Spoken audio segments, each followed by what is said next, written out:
Hipparchus, by Plato, translated by George Burges, 1855. Persons of the dialogue, Socrates and an anonymous friend. Dramatic date, 415 BCE. Socrates is 55 years old.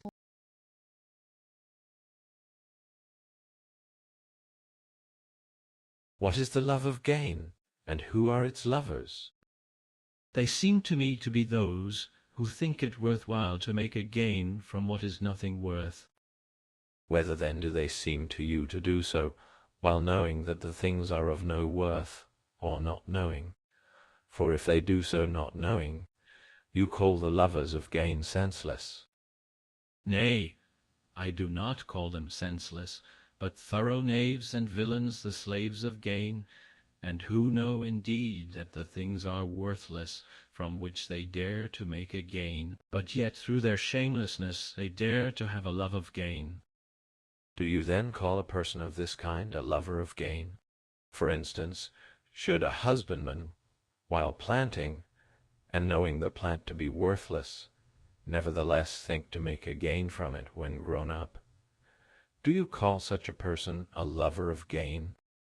The lover of gain, Socrates, thinks he ought to make a gain from everything. Do not thus answer me at random, like a person injured by someone, but, giving your mind, answer me, as if I were questioning you again from the beginning. Do you not agree with me, that a lover of gain knows the value of that, from which he thinks it worthwhile to make a gain? I do. Who then is he that knows the value of plants, and in what time and place it is worthwhile to plant them, that we also may introduce something from the words of the wise, which the clever in law, suits, employ for the sake of elegance? A husbandman, I think. Do you then mean by the expression, it is worthwhile to make a gain, anything else than to think that one ought to make a gain? I mean this. Now do not you, who are so young, endeavor to deceive me, your elder, by answering as you do at present, what you do not think, but tell me truly. Do you think that a husbandman exists, who knows it is not worthwhile to plant a certain plant, and yet fancies he will make a gain by such a plant? By Zeus, not I. What then? Think you that a horse-dealer, who knows that the food which he gives a horse is of no worth, does not know that it destroys the horse? I do not. He does not think, then, that from such worthless food he will make a gain? He does not. What, then, do you think that a pilot who has furnished his ship with sails and a rudder of no worth does not know that he will sustain a damage, and be in danger of perishing himself, and of losing the ship and all it carries? I do not. He will not think then that he will make a gain by worthless articles? He will not. But does the general, who knows that his army carries worthless arms, think he will make a gain, or that he is worthy to make a gain by them? By no means. But if a hautboy player possesses a worthless hautboy, or a lyre player a lyre, or a bowman a bow, or, in short, any other artist or skilled person possesses instruments or any other apparatus of no value, does he think he will make a gain by these? It appears he will not. Whom then do you call lovers of gain? For surely they are not those whom we have already mentioned, who, knowing what are things of no value, think they must make a gain by them. And thus, O wonderful man, according to what you say, no one is a lover of gain. But, Socrates, I mean to say, that those are lovers of gain who, through insatiable avidity, are perpetually and beyond all measure greedy after things that are small and worth little or nothing, and thus have a love of gain. But surely, thou best of men, they do not know this, that they are worthless, for we have proved against ourselves that this is impossible. So it seems to me. If then they do so not knowing it, it is evident that, not knowing it, they fancy things of no worth to be of great value. It appears so. Do not the lovers of gain love gain? Yes, But do you say that gain is contrary to loss? I do. Is it therefore a good to anyone to suffer a loss? To no one. But it is an evil? Yes, Are men then injured by a damage? they are injured. Is then damage an evil? It is. But gain is contrary to damage? Contrary. Gain is therefore a good? It is. Do you then call those who love a good lovers of gain? It seems so. You do not then, my friend, call the lovers of gain madmen, but do you yourself love what is a good or not love it? I do. Is there a good which you do not love, but an evil which you do? By Zeus, there is not. But you love all good things equally? I do. Ask me if I also do not. For I also shall acknowledge to you that I love good things. But besides, I and you, do not all the rest of men appear to you to love good things, and to hate evil? To me it appears so. But have we not acknowledged that gain is a good? Yes. In this way, then, all appear to be lovers of gain. But that in which we before mentioned, no one was a lover of gain. By employing then which assertion would a person not err? Should, Socrates, one rightly apprehend what a lover of gain is, I think it is right to consider him a lover of gain who earnestly applies himself to, and thinks it worth while to make a gain from those things from which the good do not dare to make a gain. But do you not see, O sweetest of men, that we just now acknowledged that to make a gain is to be benefited? What then? Because this also we previously admitted, that all men always wished for good things. We did. Do not, then, good men wish to possess everything gainful, since such things are good? But not the things, Socrates, by which they are about to be hurt. By to be hurt, do you mean to be damaged, or something else? No, but I mean to be damaged. Are persons damaged by gain, or by damage? Through both, for they are damaged by damage, and through iniquitous gain. Does it then appear to you that anything useful and good is iniquitous? To me, it does not. Did we not then a little before acknowledge that gain is contrary to damage, which is an evil? We did. And that being contrary to evil, it is a good. We granted this. You endeavor then, you see, to deceive me, by designedly asserting the contrary to what we just now granted. By Zeus, I do not, Socrates, but you, on the contrary, are deceiving me, and I know not how. In your reasonings you turn things topsy-turvy. Speak fair words, for I should not act correctly, if I were not persuaded by a man good and wise. Who is he, and why particularly say you this?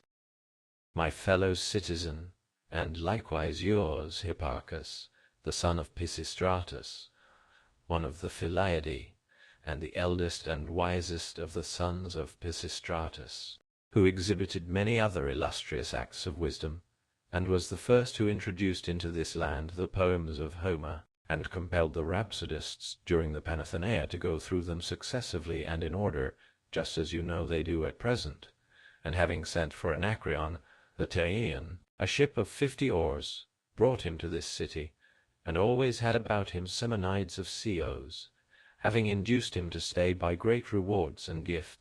And this he did, wishing to instruct the citizens in order that he might rule over them, being the best of men, nor thinking that he ought to begrudge wisdom to any man, as being himself a highly educated person. And when such of the citizens as were living around the town had been educated well, and admired him for his wisdom, he likewise laid down a plan to instruct those in the country, and he set up for them statues of Hermes along the roads, in the middle of the city, and of each of the wards, and afterwards selecting from his wisdom, on points he had partly learned and partly discovered himself, what he deemed to be the cleverest idea, he put them into elegiac verses, and engraved them on the Hermes as his poems and specimens of wisdom, in order that in the first place the citizens might not wonder at those wise inscriptions on the temple at Delphi, Know thyself, and nothing too much, and the rest of that kind, but that they might deem the words of Hipparchus still wiser, and in the next place, that passing by them, up and down, they might read them, and have a taste of his wisdom, and come from the fields, and be instructed in the remaining branches of learning. And there are 2 epigrams. In some, upon the left-hand sides of each of the Hermes, there is sculptured a Hermes, saying that he was standing midway between the city and the ward, and in others upon the right-hand sides he says, "This is the memorial of Hipparchus." Go on, having just thought. There are also many other beautiful poetical descriptions on other Hermes, and there is this in the Styriac road, in which he says, "This is the memorial of Hipparchus. Do not deceive your friend.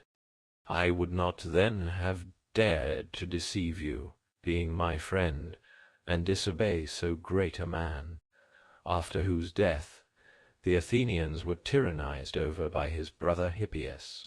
And you have heard from all the old men that only during those years did there exist a tyranny at Athens, and that during all the other period the Athenians lived nearly as when Saturn reigned.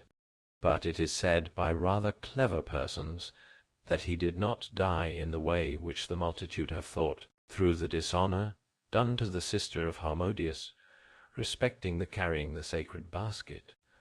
For that is a silly reason, but that Harmodius was the bosom friend and pupil of Aristogeiton, who valued himself highly upon instructing a man, and fancied that Hipparchus would be his rival. But at that time it happened that Harmodius was the lover of one of the handsome and nobly born youths, whose name persons have mentioned, but I do not remember, and that this young person did for a time admire Harmodius and Aristogeiton as wise men, but afterwards associating with Hipparchus, he despised them, and that they, being very much annoyed at the dishonor, slew Hipparchus. You run the risk, Socrates, of either not considering me a friend, or, if you do think me a friend, of not being persuaded by Hipparchus, for I cannot be persuaded that you have not deceived me in I know not what manner during the discourse. But indeed, just as in the game of backgammon, I am willing to put back whatever part you please of the assertions already made, in order that you may not think you have been deceived. Whether therefore shall I retract this assertion for you, that all men desire good? Not for me. But that to be damaged, and damage itself, is not an evil. Not for me. But that gain, and to make a gain, are not contrary to damage, and to be damaged. Nor this neither. But that to make a gain, as being contrary to evil, is not a good. Retract nothing of this kind at all for me. It appears to you then, as it seems, that of gain one part is a good, and another an evil. Yes, to me. I retract, therefore, this for you, for let it be that one kind of gain is a good, and another kind an evil. But that gain itself is not more good than evil. Is it not so? Why do you ask me? I will tell you. Is there food good and bad? Yes. Is therefore one of them more food than the other? Or are both of them similarly food? And does the one differ in no respect from the other, so far as each is food, but so far as one is good, and the other bad. Just so. And is it not as regards drink and all other things which are parts of things existing, that some at least are so circumstanced as to be bad, and others good, and that they differ not at all from each other, in that they are the same, just as one man is good, and another bad? Yes. But one man is, I suppose, neither more nor less a man than another, neither the good than the bad, nor the bad than the good. You speak the truth. Shall we not then think in like manner respecting gain, that both the good and the bad are similarly gain? It is necessary. He, therefore, who has a good gain, does not in any respect make a gain more than he who has a bad gain, for neither of these, as we have granted, appears to be more gain than the other. True. For to neither of them is the more or the less present. It is not. But in a thing of this kind, to which neither of these accidents is present, how can any one do or suffer more or less? It is impossible. Since, then, both are similarly gain and gainful, it is requisite that we should still further consider this. Why do you call both of them gain? And what do you see to be in both the same? Just as if you had asked me about the recent question, why I called both good and bad food similarly food, I would have said, because each is a dry aliment of the body. On this account I called them so. For that this is food, you would surely acknowledge, would you not? I would. And there will be the same manner of answering respecting drink, that for the moist aliment of the body, whether it is good or bad, the name is drink, and for the rest of things in like manner. Do you therefore endeavor to imitate me by answering thus? When you speak of good gain and bad gain, as being both of them gain, what same thing do you perceive in them? That this too is gain. But if you are not able to answer me in this way, reflect while I am speaking. Do you call a gain every acquisition that a person obtains, when he either spends nothing, or when, after spending less, he receives more? I seem to myself to call the latter gain. Are you therefore speaking of such things as these? If a person, after having been feasted, and spending nothing, and indulging in good living, should become diseased? Not I, by Zeus. But if he should obtain health after feasting, would he obtain a gain or damage? Gain. This then is not a gain, to obtain any acquisition whatever. It is not.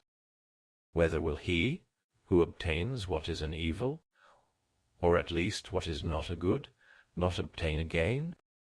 It appears so, at least if it be a good. But if he obtains an evil, will he not obtain a damage? To me it appears so.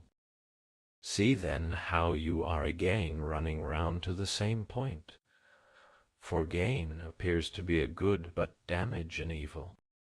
I really am at a loss what to say. Nor unjustly are you at a loss. But answer me still further this. If anyone after having spent less obtains more, do you say this is a gain? I do not say it is an evil, but if after having spent less of gold or silver money, he receives more. I too am about to ask you this. For come, tell me, should a person spending £half of gold receive double this weight of silver, would he obtain a gain or a damage? A damage surely, Socrates, for instead of a value 12 times as much, the silver is only twice as much. But yet he has received more, or is not double more than half. But silver is not of the same value as gold. It is requisite, then, as it seems, that this, namely, value, be added to gain. For in this case do you not say that the silver, although being more than the gold, is not of equal value? The gold, although being less, you say, is of equal value. Very much so, for such is the fact. Value, therefore, is gainful, whether it is small or great, but that which is valueless is gainless. Yes, By value, do you mean anything else than what it is worthy to acquire? I do not. But by the expression it is worthy to acquire, do you mean the useless or the useful? The useful, certainly. The useful, therefore, is a good. Yes, Hence, thou most manly of all men, has not the lucrative come to us again a third or a fourth time, as being an acknowledged good? so it seems. Do you remember, then, from whence this discourse of ours originated? I think I do. If you do not, I will remind you. You contended that good men are not willing to make every kind of gain, but of gains the good alone, but not the iniquitous. It did originate from this. But has not reason forced us to acknowledge that all kinds of gain, both small and great, are good? It has forced me, Socrates, rather than persuaded. But perhaps after this it will also persuade you. Now, however, whether you are persuaded or in whatever manner you may be affected, you agree at least with us that all kinds of gain are good, both small and great. I do agree. And do you agree with me, or not, that all good men wish for all things that are good? I do. But you said that bad men love gain of every kind, both small and great. I did say so. According to your assertion, then, all men, both good and bad, would be lovers of gain. It appears so. If, then, any person reproaches another with being a lover of gain, he does not correctly reproach him, for the very person so reproaching happens to be such a character himself.